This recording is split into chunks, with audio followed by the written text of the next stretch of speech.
Assalamualaikum warahmatullahi wabarakatuh dan salam sejahtera diucapkan kepada para penonton sekalian yang menonton wawancara kita pada hari ini. Wawancara hari ini akan membincangkan isu yang hangat diperkatakan dan sering meniti di bibir-bibir masyarakat kita pada hari ini. Tajuk wawancara kita pada hari ini adalah cabaran beragama di Malaysia.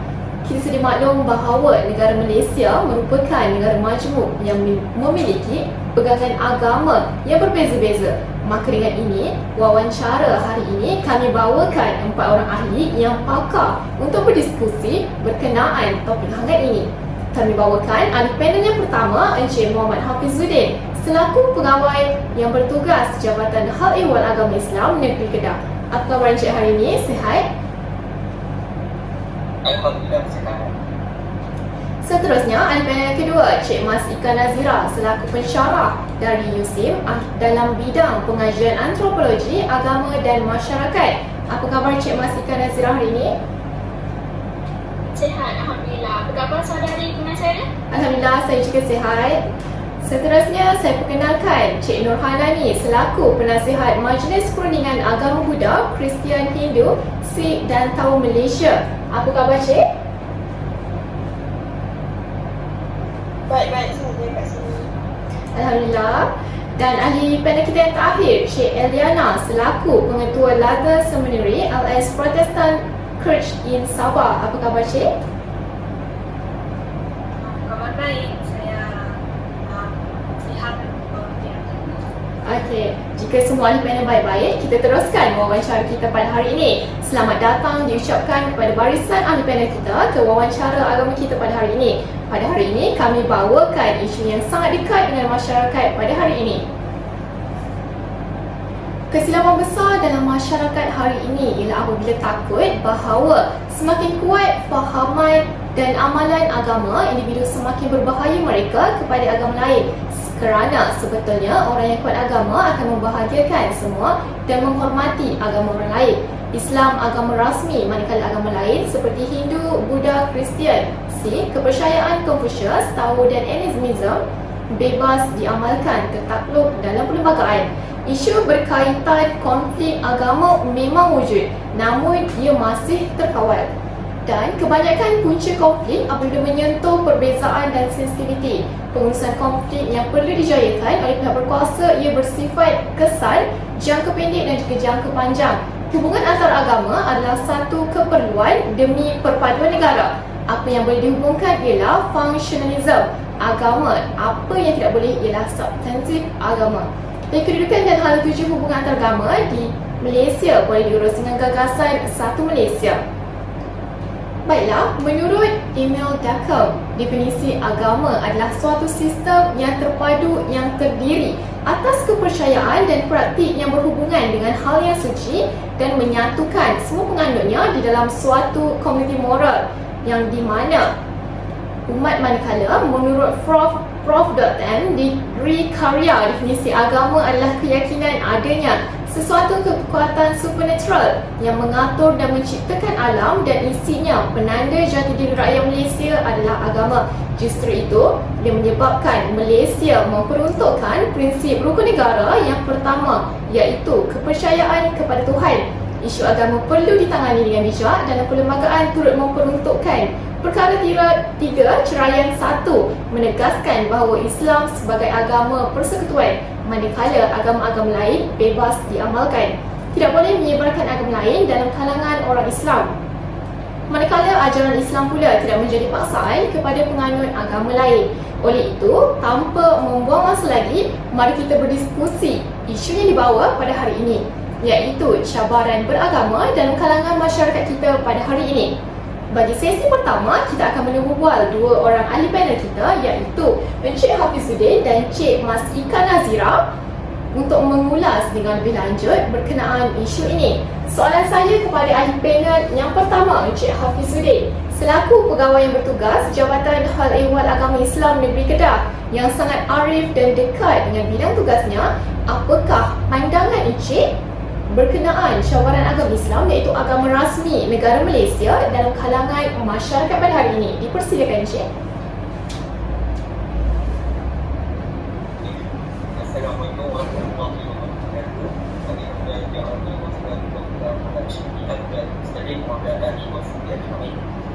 Okey, pertama kali saya ingin mengucapkan terima kasihlah atas sedia menjemput kami untuk bersama-sama dalam program ini. Berkenaan dengan cabang agama Islam, iaitu agama rasmi negara Malaysia dan kalangan masyarakat pada hari ini, kita banyak melihat pelbagai isu yang timbul dekat TV atau di mana-mana telefon yang lain. Okey, baiklah. Antara cabaran beragama Islam adalah iaitu isu kalimah Allah. Faktor berlakunya isu ini adalah apabila pihak gereja menggunakan kalimah Allah ini sebagai terjemahan bukan bagi terjemahan Bible bahasa Malaysia sahaja. Dengan ini, pihak gereja telah membuat deklarasi bahawa keputusan Perdana Menteri ketika itu Datuk Seri Hishamuddin Hussein pada 7 Januari 2009 berkumandangkan penggunaan kalimah Allah ini dalam dokumen tidak sah. Tambahan pula, menurut gereja kalimah Allah bukanlah eksklusif pada agama Islam sahaja. Namun, kerajaan mengucap bahawa kalimah Allah ini hanya boleh digunakan secara eksklusif oleh orang Islam sahaja. Kesannya, keputusan raya pada 14 Oktober 2013 yang lalu telah menetapkan bahawa negara tidak boleh menggunakan kalimah Allah ini dalam penerbitannya. Sehubungan dengan itu, isu ini telah berlaku ketegangan di antara umat Islam yang tidak berpuas hati terhadap keputusan Kristian di Malaysia. Selain itu, kita boleh lihat juga di mana keputusan yang tidak terurus akan menyebabkan munculnya ketidakseimbangan sosial antara kaum. Sebagai contoh, saya ambil di sini isu pembinaan kuih di Seksyen 23 Shah Alam Selangor dan menimbulkan kemarahan untuk Melayu Islam di kawasan perkenaan. Hal ini berpunca apabila penduduk di Seksyen 23 membantah cadangan pembinaan kuih di kawasan mereka yang mayoritas beragama Islam berbanding hanya 40 orang melakukan itu. Ekonomi tiada jaminan dan pihak kerajaan negeri untuk membatalkan cara itu. Kita telah bertindak untuk mengadakan perhimpunan pasal rumahan bagi menyuarakan bantahan tersebut. Keadaan ini ataupun keadaan tersebut bagaimanapun berbuka pencok serta menjadi kontroversi apabila ada kalangan mereka yang menyertai dan itu telah membawa kepala lembu dan berarah untuk bangunan setiausaha kerajaan negeri ataupun dipanggil sebagai SUK. Jadi, tindakan ini telah menimbulkan kemarahan dalam agama Hindu. Mereka terpaksa berkaitan dengan tindakan tersebut. Kesan daripada masalah ini telah mengakibatkan penganut Islam dan penganut India menjadi gegap. Okey, yang ketiga, kalau misalnya dari segi ekonomi pula, isu beragama bagi agama Islam di Malaysia adalah isu kecuaian akhbar Islam yang telah melakukan kesilapan apabila mereka telah menyiapkan dua masakan yang tidak halal dengan memaparkan gambar hidangan daging babi di dalam akhbar sesimpangnya yang bertajuk Ramadan Delights dalam bulan Ramadan pada 11 Ogos 2011. Serta jenaka dan juga komedi yang mengandungi unsur untuk pertauhan yang tersedia dalam iklan Ramadan pada bulan Ogos yang disediakan oleh channel ATV yang menggunakan berbagai reaksi daripada khalayak yang memaksa pihak tersebut memohon maaf dan melalui balik iklan tersebut. Kesannya, daripada isu ini akan menimbulkan ketidakselesaan dalam kalangan rakyat yang menyebabkan campur tangan daripada Kementerian Dalam Negeri KM dalam berusaha menyatukan rakyat. Semua isu-isu menjadi tersinggung untuk memecah belahkan masyarakat Malaysia pada hari ini. Itu sahaja. Sangat menarik perkongsian yang dibawa oleh Encik Hafizuddin. Jelas kita lihat banyak isu dibangkitkan seperti isu kalimah Allah, isu kependudukan yang tidak terurus dan isu beragama bagi agama Islam di Malaysia adalah kecuaian akhbar desta tersilap menyiarkan jodoh masakan tidak halal iaitu gambar hidangan dengan daging babi. Ramai masyarakat pada hari ini yang hanya memandang enteng terhadap isu ini, tetapi ia sangat sensitif bagi sesebuah agama tersebut. Persoalan saya kepada Encik Hafizuddin, mengapa berlakunya permasalahan seperti ini? Apa yang menyumbang kepada timbulnya isu ini? Mohon pencerahan agar tidak timbul kekeliruan dalam masyarakat pada hari ini. Okey, baiklah. Untuk jawab soalan tadi, antara faktor wujudnya cabang agama ini adalah disebabkan oleh perubahan yang berlaku akibat daripada kepesatan dengan sistem komunikasi dan juga informasi antarabangsa. Hal ini telah meluaskan lagi ruang setiap masyarakat untuk sikap individualistik, tentunya menunjukkan rasa kemudian terhadap sosial bangsa dan etnistik dan akhirnya menyebabkan kemunduran etnisme serta semangat juang dan juga sikap etnis animus yang tidak acuh terhadap kepentingan agama di kalangan rakyat Malaysia. Selain itu, ia juga berpunca daripada sifat kelompok yang wujud pada setiap agama. Pada saat tersebut, agama memiliki nilai-nilai yang bersifat inklusif, universal dan transcendent. Namun, pada agama itu mengenai hal-hal yang bersifat eksklusif yang dimulai dari primordial. Mereka tidak terpandang dalam memahami sesuatu untuk ingin bahkan menyebabkan pada terjadinya antagonisme antara masyarakat berbidang agama. Inilah yang telah dikatakan atau yang mengenai sebahagian besar yang kita punca berlakunya konflik antara sebahagian Malaysia dan juga dibiarkan negara yang lain. Baiklah, soalan saya kepada Encik Hafizuddin, bagaimana pula untuk kita mengatasi masalah yang timbul dalam kalangan masyarakat kita pada hari ini? Okey, baiklah. Saya rasa ini yang paling orang paling katanya itu langkah untuk mengatasi cabaran beragama ini, terutama dalam kalangan rakyat, ialah kita semestinya menghormati kepelbagaian kerana ia mungkin menerima kepelbagaian tersebut dan menghormatinya. Kita perlu memahami bahawa setiap individu adalah unik dan mengatasi perbezaan setiap individu tersebut. Ianya sebenarnya mengajak ini kaum status ekonomi, kepercayaan agama, pemahaman politik dan ideologi. Selain itu, kita perlu mendalami perbezaan acara yang selamat, positif dan persekara yang berbeda. Dengan cara ini, kita akan mudah memahami antara satu sama lain dan kepelbagaian yang ada dalam setiap individu supaya bersama-sama menghadapi dan meraihkan kepelbagaian tersebut, terutama yang menghormati agama lain. Itu sahaja yang dijawabkan dan kita soal hari. Baiklah, terima kasih kepada panel Encik Hafizuddin atas perkongsian sangat menarik sebentar tadi. Diharapkan perkongsian sebentar tadi dapat membuka minda masyarakat pada hari ini agar mereka sedar bahawa isu ini tidak boleh dipandang enteng dan dianggap remeh. Kita beralih kepada ahli panel kita yang kedua, iaitu Cik Mas Ika Nazira selaku pensyarah daripada Universiti Sains Islam Malaysia dalam bidang pengajian antropologi, agama dan masyarakat untuk berdiskusi mengenai isu cabaran beragama dalam kalangan masyarakat hari ini, khususnya difokuskan kepada agama Hindu. Dipersilakan Cik. Terima kasih saudara pengacara. Sebelum kita mengupas isu ini dengan lebih terperinci, sebenarnya saya lebih suka untuk memperkenalkan dulu asal-usul dan latar belakang agama Hindu itu sendiri. Ialah agama Hindu ini sebenarnya telah diakui sebagai merupakan sistem agama yang pertama serta kedua serta masih lagi bertahan di dunia sehingga kini. Menurut banyak sarjana, agama Hindu telah muncul sejak dari 4,000 tahun yang lalu lagi. Hal ini kerana dengan hari ini dengan kira-kira 900 juta pengikut, agama Hindu merupakan agama ketiga terbesar selepas Kristian dan Islam, di mana 90% penganut yang tinggal di India. Terdapat berbagai teori sebenarnya yang mengaitkan dengan kedatangan agama Hindu di Malaysia bermula sebelum merdeka lagi. Seperti yang kita tahu, sebagian sejarawan mengatakan Indonesia ni sebenarnya telah dibawa oleh pedagang dari India serta hubungan diplomatik antara kerajaan Melayu lama iaitu Kesultanan Melayu Melaka dengan India. Ini juga dipercayai hasil daripada asimilasi kepercayaan animisme yang kemudian menjadi pengaruh agama Hindu dari kerajaan-kerajaan lama sekitar seperti Majapahit. Kini agama Hindu yang dianuti oleh kaum India merangkumi hampir 6.37% penduduk Malaysia. Maknanya agama Hindu merupakan salah satu agama utama juga di Malaysia sebab kita ada kaum India seperti kita tahu. Jadi beralih kepada isi mati soalan Cik sebentar tadi, banyak sebenarnya isu cabaran yang berlaku di Malaysia berkaitan agama Hindu. Namun apa yang akan saya perkatakan sebenarnya selepas ini bukanlah untuk tujuan mencetuskan pergaduhan, namun lebih untuk mendapatkan manfaat kepada masyarakat ini supaya kita lebih mengetahui sejarah-sejarah atau isu-isu yang pernah berlaku untuk jadikan iktifak. Sebagai contoh, isu yang pertama ialah peristiwa berdarah 13 Mei 1969 di Kuala Lumpur yang saya yakin sebenarnya ramai tahu. Dan dia pun peristiwa itu dah lebih daripada 5 dekad berlaku. Antara fataliti yang berlaku disebabkan oleh insiden ini ialah sebanyak 156 kematian, 180 cedera dan lain-lain kemusnahan, tidak kira infrastruktur awam atau persediaan. Seterusnya isu 13 Mei 1998 di Kampung Melawa, Pulau Pinang, iaitu berkaitan maafkan saya sekejap ya. Iaitu berkaitan anak-anak karya Masjid Kampung Melawa yang menandatangani ramai-ramai memorandum bantahan serta menghantarnya kepada pemimpin negeri Pulau Pinang. Isu ini adalah kerana terdapat kuil yang didirikan berdekatan dengan Masjid Kampung Melawa sehingga mengganggu jemaah masjid untuk mengerjakan ibadat terutama ketika solat maghrib dan tarawih.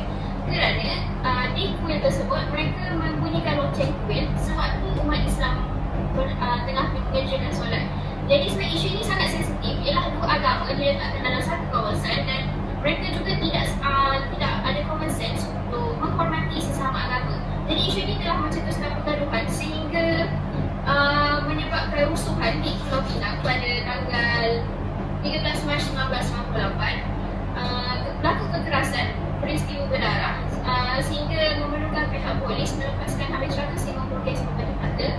serbuan dan penangkapan kerusuhan. Puak-puak Hindu sebenarnya, masyarakat yang menganut agama Hindu telah berkumpul, merusuh dan mencederakan orang awam tanpa sebab yang kukuh. Jadi itulah salah satu isu yang berlaku selain daripada isu kampung Medan di Petaling Jaya, Selangor yang mengakibatkan 6 kematian, 73 cedera dan lain kemusnahan harta benda awam dan persendirian. Sebenarnya isu ni pun salah satu isu yang besar sebab ia mendapat liputan daripada CNN, berita luar negara sendiri, di mana berlaku pertindihan majlis di mana orang Melayu melakukan majlis perkahwinan dan orang India pula mengadakan majlis perkebumian. Dikatakan bahawa orang India telah bersikap biadab dan tidak menghormati orang-orang Melayu yang sedang mengadakan majlis perkahwinan tersebut. Kemudian berlakulah pergaduhan antara masyarakat Melayu, iaitu Islam yang beragama Islam, dengan masyarakat India yang beragama Hindu, sehingga mencetuskan ketakutan dalam kalangan penduduk sekitar. Waktu itu memang sangat-sangat bermasalah dengan kawalan yang tidak ketat daripada pihak polis sendiri. Maka isu itu merebak sehingga mengakibatkan kematian serta rusuhan di sekitar kawasan yang terlibat. Jadi isu yang seterusnya saya ingin sentuh adalah perarakan Kepala Lembu dan Kinzig pada bulan 8 tahun 2009. Saya rasa mainan bernama kita tadi dia dah sentuh kan berkenaan Kepala Lembu itu. Dan novel Interlock iaitu salah satu novel yang menjadi sukatan pelajaran pelajar sekolah, di mana mereka telah menyentuh isu sensitiviti panggilan orang India di dalam novel tersebut dan mengintegrasikan orang India ini sebagai pemalas. Jadi isu itu telah dinaikkan dan dibuat bicara sehingga berlaku pergaduhan. Itu merupakan antara isu yang berlaku, satu cabaran yang berlaku di Malaysia berkaitan dengan agama Hindu. Dan sebagai isu-isu tersebut, cabaran agama di Malaysia dapat kita kelaskan di mana ia berlaku disebabkan kurangnya common sense dalam diri individu itu sendiri untuk menghormati bangsa lain yang mengamalkan agama berlainan. Saya tidak pukul rata semua orang yang mempunyai sikap rasis itu, tapi kita tak boleh nafikan bahawa sebenarnya ramai sangat individu yang tidak dapat menghormati agama lain dan cuba menganggap bahawa agama lain itu tidak penting, hanya agama mereka sahaja yang valid untuk mereka amalkan. Jadi kembali kepada pengacara. Baik, terima kasih Cik Masika Nazira. Apakah pula faktor yang menyebabkan berlaku isu yang seperti Cik katakan sebentar tadi? Adakah bolehkah Cik terangkan lagi dengan lebih terperinci agar dapat menjawab persoalan masyarakat pada hari ini dan menyebabkan masyarakat tidak salah faham terhadap mereka? Bolehkah Cik Masika Nazira terangkan dengan lebih terperinci? Boleh. Sebenarnya isu ni berlaku disebabkan oleh beberapa faktor yang utama. Saya cuma mengambil 3 faktor yang saya rasa berkaitan dengan isu yang saya sebut, iaitu salah satunya adalah masalah sosial dalam kalangan masyarakat. Antara masalah ketara yang kita dapat lihat adalah fenomena kawasan penempatan yang padat seperti kawasan setinggan, rumah-rumah flat, kondo rakyat, rumah murah dan penempatan haram. Kependudukan yang tidak terurus tersebut menjadi lebih buruk apabila yang wujudnya ketidakseimbangan sosial antara kaum. Antara gejala sosial budaya segelintir penganut yang mengamalkan sifat benci-membenci dan was-was terhadap agama lain. Konflik agama boleh tercetus sekiranya peningkatan gejala sosial seperti pergaulan bebas, tiada pemandangan raya keluarga, masalah dalam, mencuri, pencaruman dan pergaduhan serta lain-lain jenayah yang tidak dibenteras. Masyarakat yang berbeza agama akan saling menyalahkan antara satu sama lain sehingga mencetuskan pergaduhan. Sebagai contoh, jiran A adalah orang Melayu dan jiran B adalah orang India. Jadi, sekiranya berlaku kecurian, mereka akan menyalahkan sesama sendiri. Sebab apa? Sebab mereka tak satu kaum. Jadi mereka rasa macam timbul syakwa sangka dalam diri mereka bahawa orang kaum lain adalah jahat. Tapi sebenarnya isu itu sebenarnya tak patut berlaku. Kita adalah rakyat Malaysia, satu Malaysia dan semua sama je tanpa perbezaan. Juga terdapat juga individu yang sebenarnya enggan menerima sesuatu kaum yang lain, di samping menghina agama dan tradisi yang dianggap oleh orang lain. Contoh yang terdekat adalah kita menghina pakaian atau patung dewa yang orang India letakkan di kawasan rumah. Jelas bahawa perkara ini sangat-sangat biadab dan tidak menghormati sensitiviti sesuatu agama. Selain itu, ada faktor yang memberi kesan adalah pendidikan dan persekitaran sosial yang tidak sihat, menyumbang kepada pendidikan moral dan agama berlaku. Kebanyakan faktor kes yang berlaku merupakan individu maupun kumpulan yang memperanatkan sentimen agama dan bertindak di luar syariat hidup agama.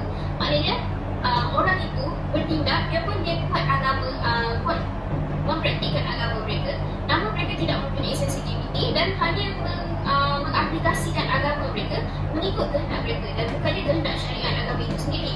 Terdapat golongan yang menggunakan alasan agama untuk menghina agama lain. Golongan ekstremis ini melakukan argumen mereka sahaja menerima dan memaksa orang lain mengikut cara dan perilaku mereka. Hal ini menjejaskan keharmonian masyarakat sekaligus melanggar hak asasi manusia di bawah perkara 5 Perlembagaan Persekutuan.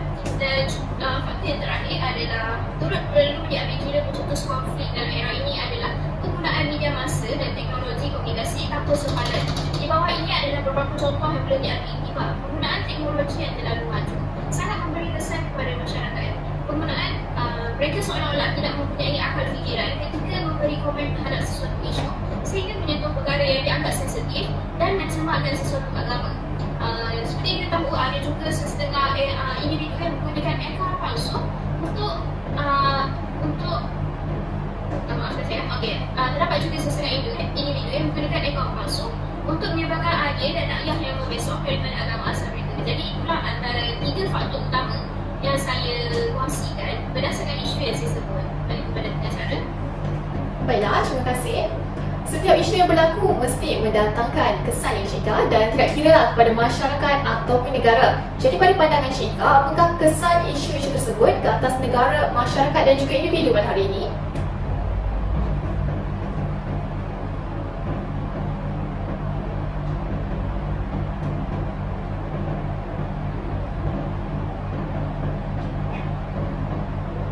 Cik Mas Ika Nazira masih berada di talian.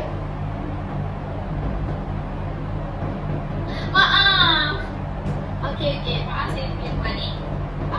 Kesan yang kami dapat dilihat ialah setiap ada agama lain yang tekan dan saya yakin agama lain akan yang tekan, ia akan membuka kestabilan dan keharmonian masyarakat, terutama di Malaysia yang mempunyai kira-kira 80 etnik ada yang berlainan.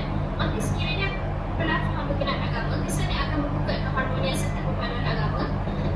Sebab kita tahu agama itu bukan satu perkara yang sangat sensitif.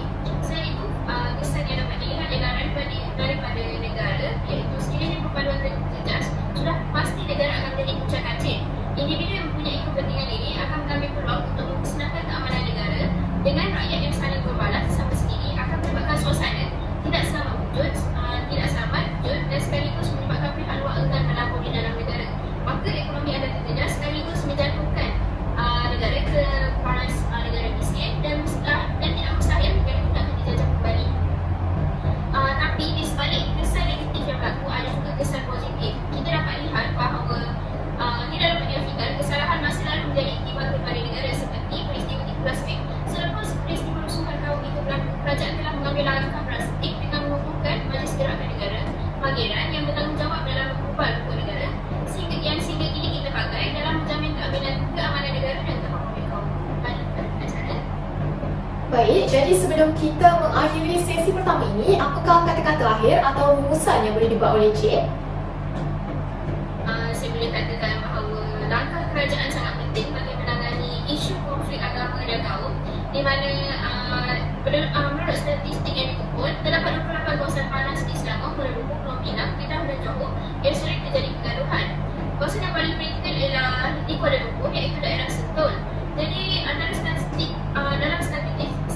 itu disebut dari Januari hingga Disember tahun 2006 terdapat 909 insiden melibatkan 300 orang di kawasan Freshpond. Manakala sepanjang Oktober 2007 sebanyak 44 kes kegaduhan direkodkan antara Melayu dan India. Jadi jelas bahawa statistik ini bukan suatu amount yang kecil, tapi kita perlu ambil kira untuk mengelakkan rusuhan kaum berlaku dan masalah dalam isu beragama. Sekian, terima kasih. Baiklah, terima kasih kepada panel Cik Mas Ika Nazira atas perkongsian yang sangat menarik sebentar tadi. Jelas dapat kita lihat bahawa terdapat banyak cabaran beragama dalam masyarakat pada hari ini.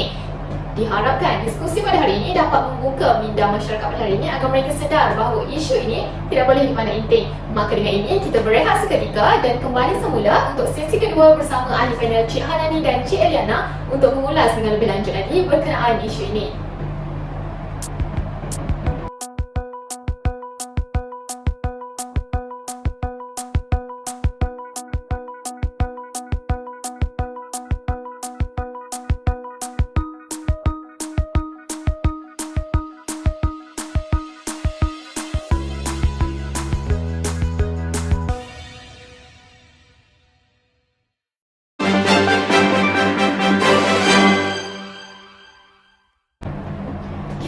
kembali dalam sesi kedua dalam wawancara agama kita pada hari ini. Saya teruskan sesi soal jawab kita pada hari ini dengan ahli panel kita yang seterusnya, iaitu Cik Hanani selaku penasihat Majlis Perundingan Agama Buddha Kristian Hindu Sikh dan Tahu Malaysia untuk berdiskusi mengenai isu cabaran beragama dan kalangan masyarakat pada hari ini, khususnya difokuskan kepada agama Buddha. Dipersilakan Cik. Baiklah, terima kasih kepada Cik Nur Afizah. Jadi di sini saya akan menerangkan apa itu ajaran Buddha. Jadi ajaran Buddha adalah serangkaian upaya terakhir yang membantu kita untuk mengembangkan daya manusia kita secara umum dengan memahami sifat sejarah kebenaran. Asal-usul agama Buddha diketahui berdasarkan penelitian ilmiah yang dilakukan para ilmuwan dengan memanfaatkan berbagai pengamatan seperti peninggalan sejarah, cerita-cerita kuno dan apa yang tertulis dalam berbagai kitab bersejarah. Jadi dari penelitian tersebut, diketahui bahawa agama Buddha ini terlahir di abad ke-6 sebelum Masihi dilepas. Jadi agama ini muncul dari perpaduan berbagai kebudayaan seperti kebudayaan Hellenistik Yunani, kebudayaan Asia Tengah, Asia Timur dan Asia Tenggara. Agama ini muncul kerana ada reaksi terhadap hadirnya agama Hindu yang muncul lebih awal. Dia macam ada kaitan yang dengan dan media belajar. Lepas tu, didirikan 2500 tahun sebelum India oleh Siddhartha Gautama atau dikenali sebagai Buddha Hinamajaya. Jadi mengikut ajaran Buddha, sesiapa yang dapat mempelajarinya dan juga memahami alam semesta yang nyata yang sebenar seperti Buddha dengan menurutkan kata Buddha dan Sangha yang lebih dikenali sebagai Dharma dan mempraktikkannya dengan mengamati kehidupan yang benar dan pemikiran yang suci. Baiklah, sejauh manakah mula ajaran Buddha ini mula tersebar dalam kalangan masyarakat pada hari ini, Cik Hanani?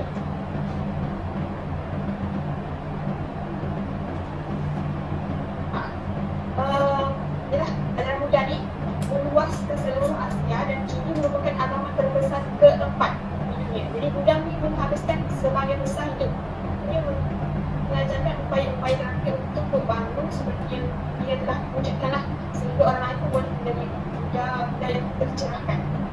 Ia melihat bahawa meskipun setiap orang setara dan dalam kecakapan mereka untuk menjadi seorang Buddha, tapi mereka ni berbeza-beza dalam pilihan, minat dan bakat. Jadi untuk menghormati hal ini, ia mengajarkan berbagai macam cara untuk mengatasi keterbatasan seseorang dan mewujudkan daya secara mereka menyembah bersembahyang di hadapan untuk mengambil berkat di atas kehidupan Buddha untuk mencapai tahap nirvana, puncak dalam Buddha maksudnya. Jadi ramai ilmuwan dan para ahli ulama yang mengungkapkan Tuhan dia bermati-mati, berwujud, bersila, tidak berbangun dan sebagainya. Jadi ini sebenarnya salah fahamlah terhadap agama Buddha sebab dia ni hanya patung Buddha dan orang alim dalam agama mereka yang sudah meninggal dunia.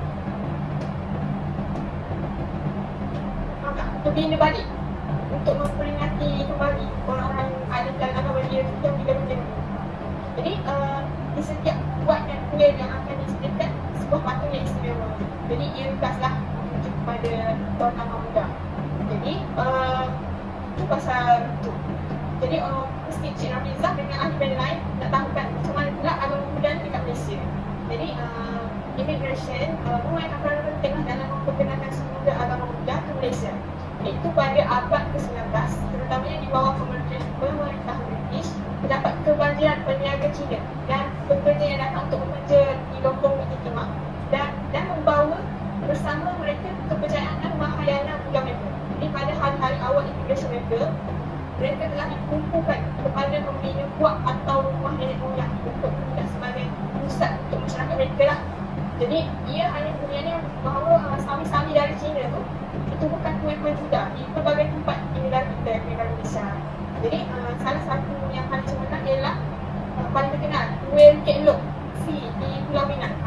Itu kuil besar mereka lah, dianggap sebagai salah satu daripada kuil yang terbesar di Asia Tenggara. Dia dimiliki pada akhir abad ke-19 dan menambahkan Taiwan dan pengaruh raya China. Jadi seterusnya majoriti Buddha di Malaysia ni Islam lah, berbangsa Cina.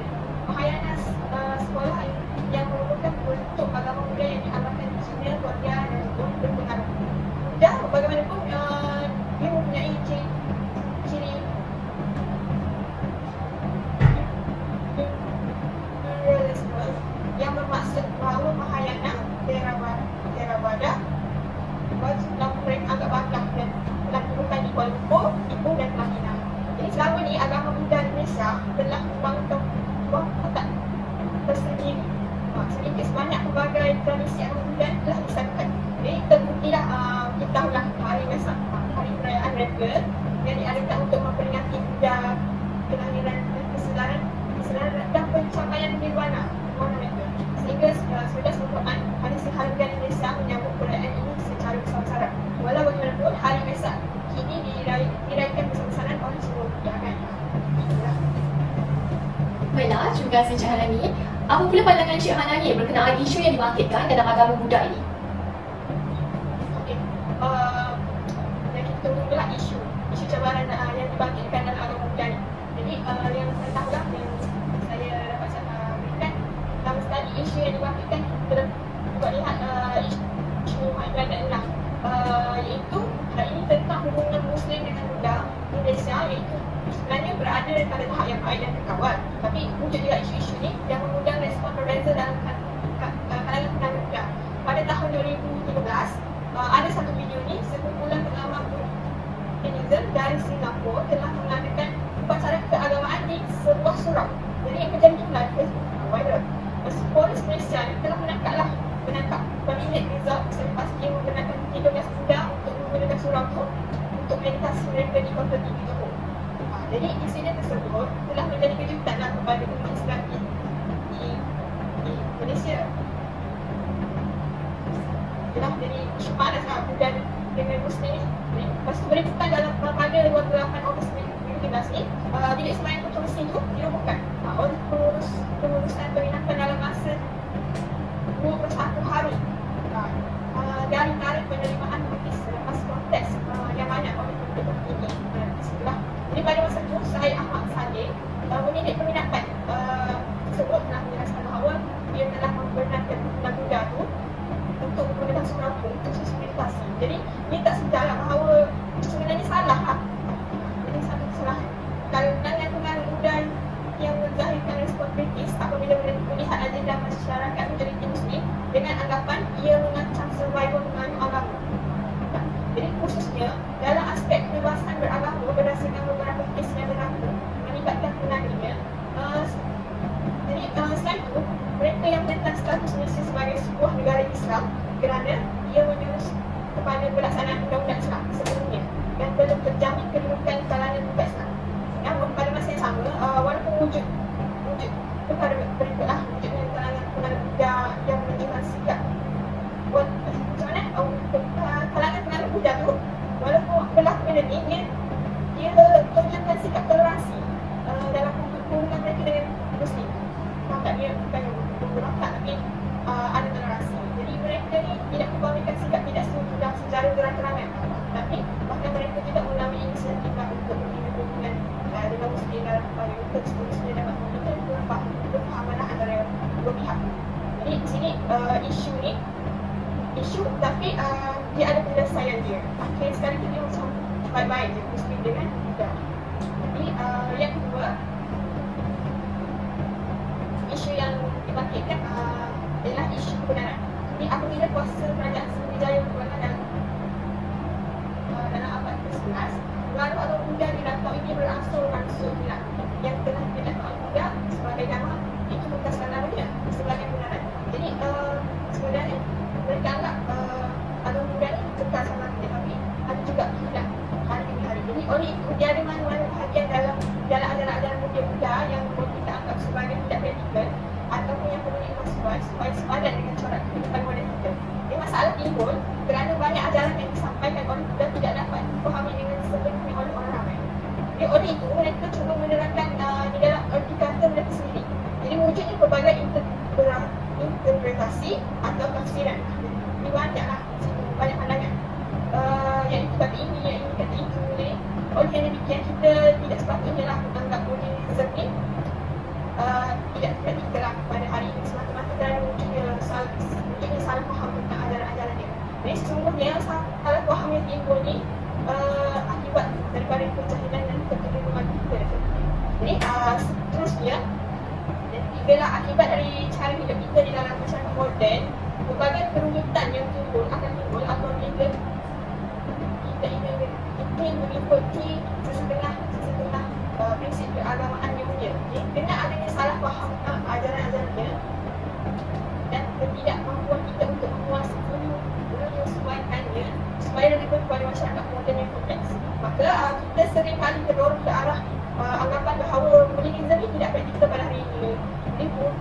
serta akan mengurus hal itu.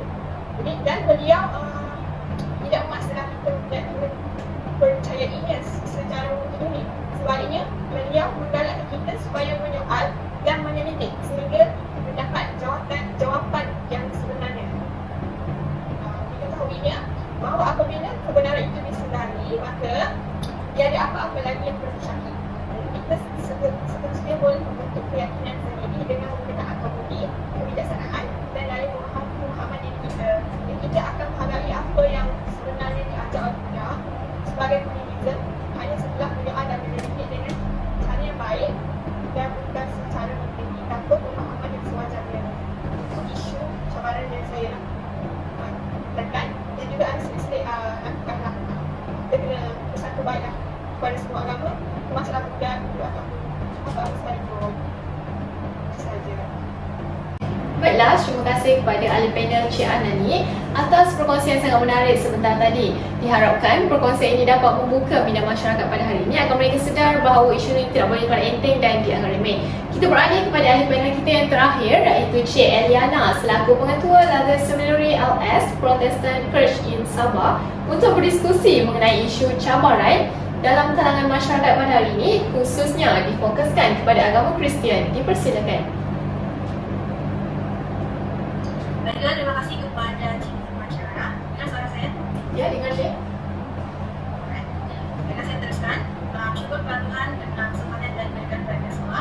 Saya dapat berkumpul bersama-sama dalam platform ini untuk saling berkongsi ilmu yang sangat bermanfaat bukan sahaja untuk kita tapi juga untuk negara kita. Baiklah, sebelum saya berkongsi tentang cabaran yang dihadapi khusus sekali dalam agama Kristian, saya akan menceritakan sedikit tentang sejarah agama Kristian. Okey, agama Kristian ini merupakan satu agama yang terbesar di dunia dan diakui kira-kira lebih daripada 2 bilion umat. Agama Kristian ini mempunyai 3 aliran yang utama, iaitu Katolik Roman, Ortodoks dan Protestan.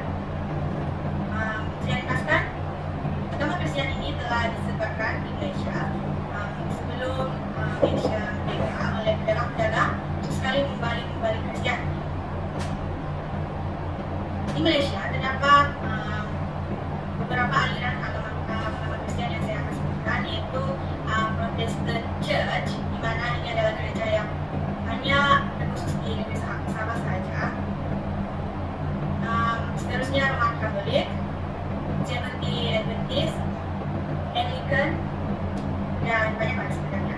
Baiklah, buang masa, saya akan terus kepada isu atau cabaran yang dihadapi sekali oleh umat Kristian. Sebelum itu, apa yang saya sebutkan ini bukan tujuan untuk mengungkit atau menimbulkan sensitivity, tetapi untuk menjadi lebih bijaksana.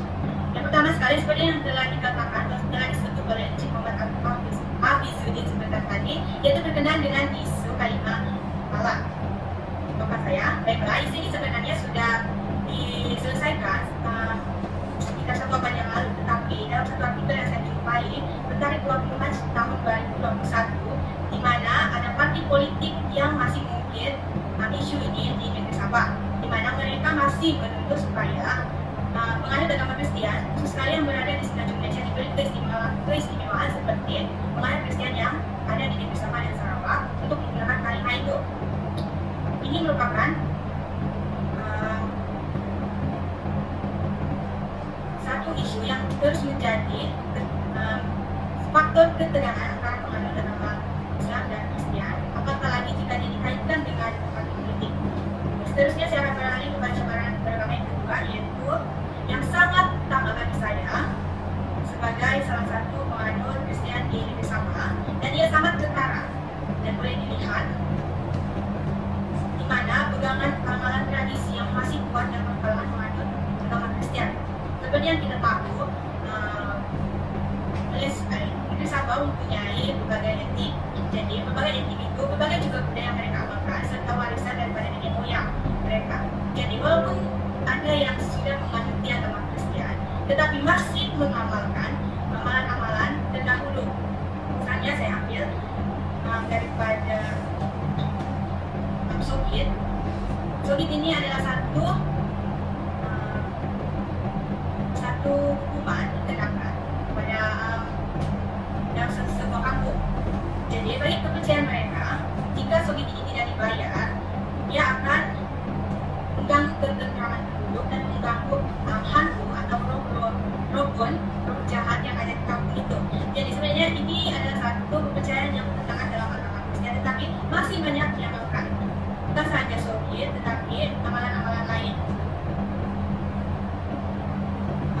itu saja yang saya boleh tambahkan dari segi cabaran beragama bagi agama Islam. Saya serahkan kepada pengacara. Baiklah, sangat menarik perkongsian yang dibawa oleh Cik Eliana sebentar tadi. Jelas melihat banyak isu yang telah dibangkitkan seperti saudara Encik Hafiz juga katakan isu kalimah Allah, dan juga Cik Eliana katakan pergaulan agama, amalan tradisi yang masih kuat dalam masyarakat pada hari ini juga merupakan antara cabaran terbesar yang kita hadapi dalam masyarakat pada hari ini. Oleh itu, ramai masyarakat hari ini hanya memandang enteng tapi tidak mengambil iktibar daripada isu yang terjadi pada hari ini. Dan oleh itu, persoalan saya kepada Cik Eliana, mengapa berlakunya permasalahan seperti ini?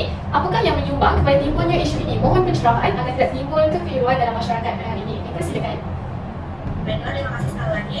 Selanjutnya saya akan membahas tentang bagaimana isu-isu ini boleh timbul.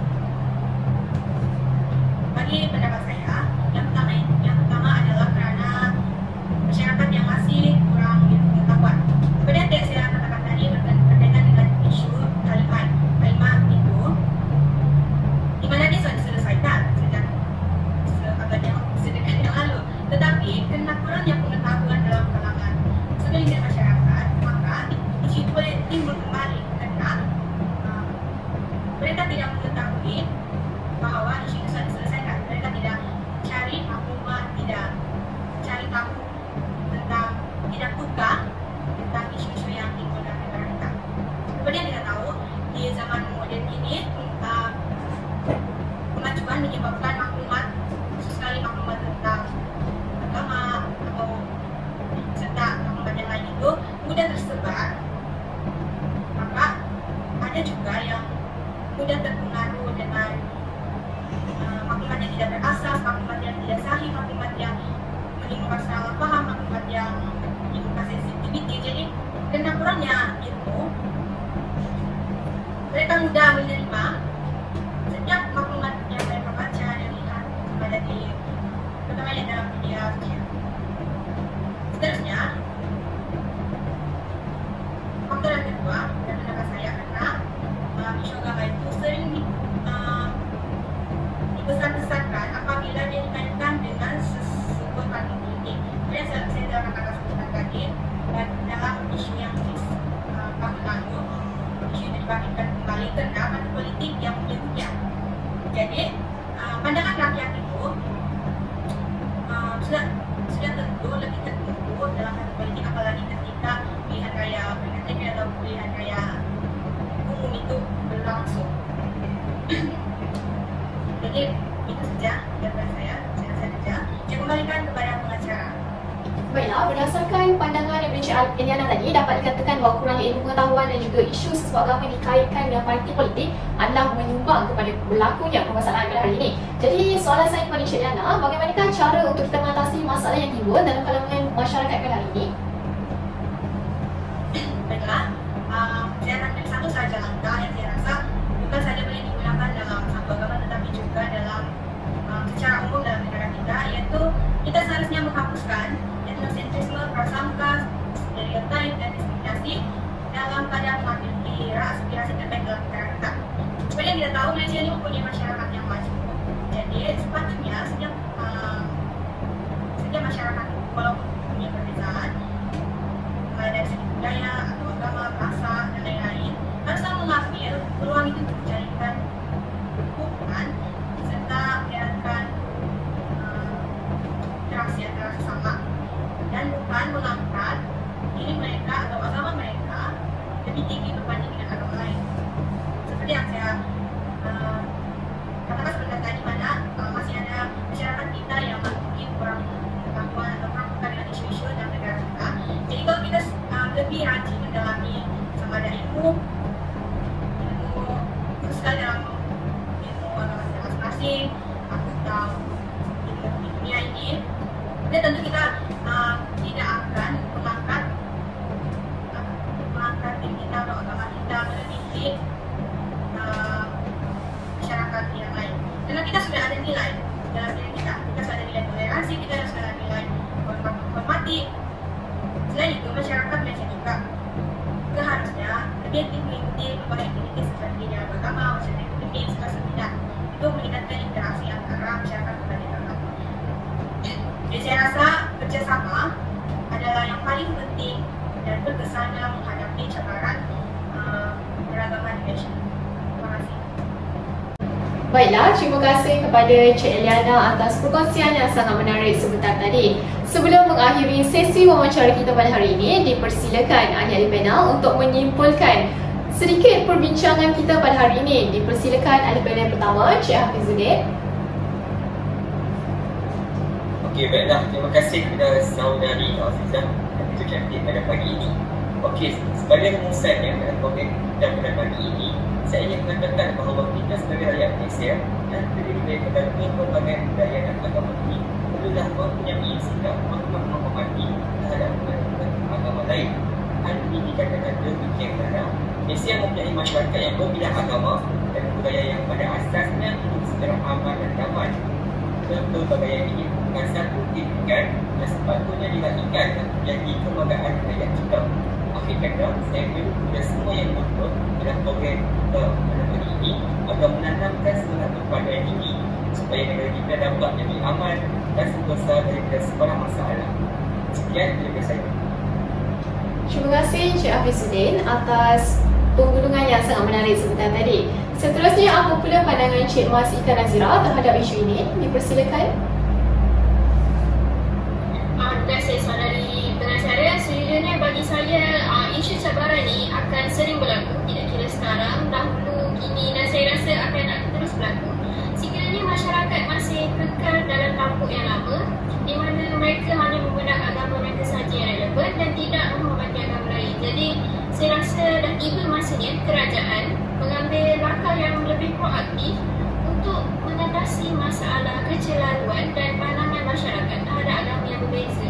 Yelah, kita ni manusia kan, kita perlu belajar untuk saling menerima. Biarpun kita dah lebih 5 dekad merdeka, tapi sentimen perkauman tu masih wujud. Jadi saya harap kerjasama daripada pihak kerajaan serta masyarakat untuk membantras cabaran isu ini daripada tersebut. Terima kasih. Terima kasih Cik Mas Ika Nazira. Seterusnya, apa pula pandangan Cik Hanani berkenaan isu ini? Okey, baiklah. Yang saya dapat simpullah secara rumusnya, baru bagi agama Buddha lah, banyak ajaran yang telah diwujudkan dan dikumpulkan untuk memudahkan penyebaran Buddhism ni. Jadi Buddhism Malaysia ni bersifat agama bebas, bersifat majmuk serta majoritinya terdiri daripada kaum Cina. Kerana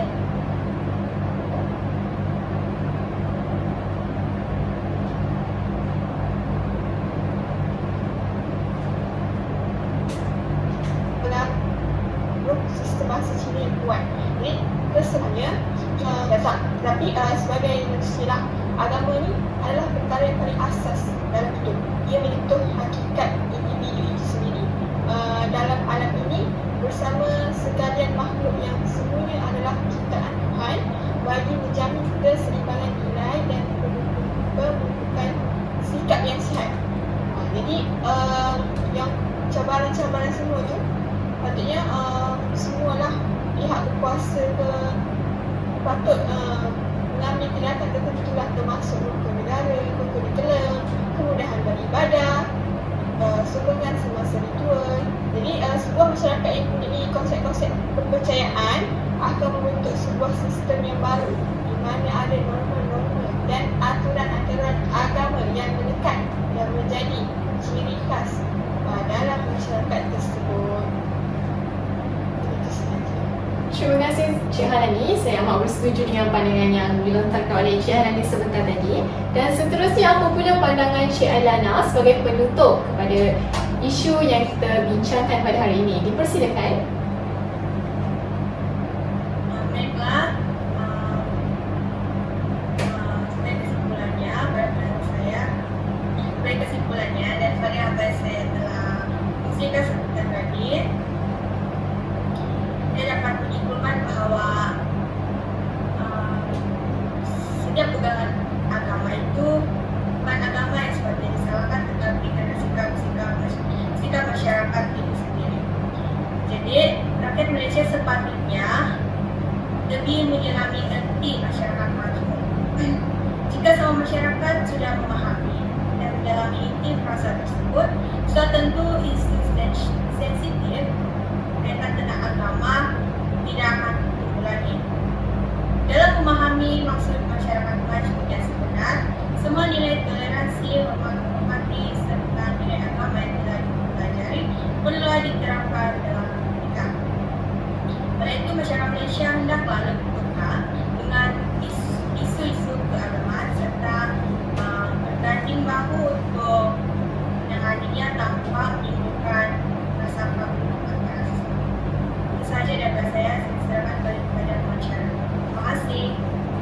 kasih Encik Eliana dan ahli-ahli panel sekalian. Dengan berakhirnya penegasan daripada setiap ahli panel itu serta tadi, maka berakhirlah wawancara agama kita pada hari ini. Terima kasih tidak terhingga diucapkan kepada barisan ahli panel hari ini.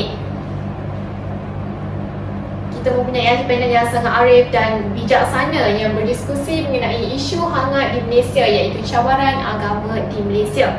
Oleh itu diharapkan para penonton sekalian dapat mengambil iktibar daripada isu ini dan tidak mengulang kembali kesilapan dalam permasalahan agama di negara kita, kerana kita tidak mahu sejarah hitam negara berulang kembali. Oleh hal yang demikian, semoga negara kita akan kekal hidup bersatu padu, dan walaupun negara kita mempunyai perbezaan latar belakang agama. Oleh itu, saya selaku pengacara pada hari ini ingin meminta maaf seandainya terkasar bahasa dan terlanjur perkataan. Oleh itu, sekian, wabillahi taufiq wal hidayah. Wassalamualaikum warahmatullahi wabarakatuh dan salam sejahtera.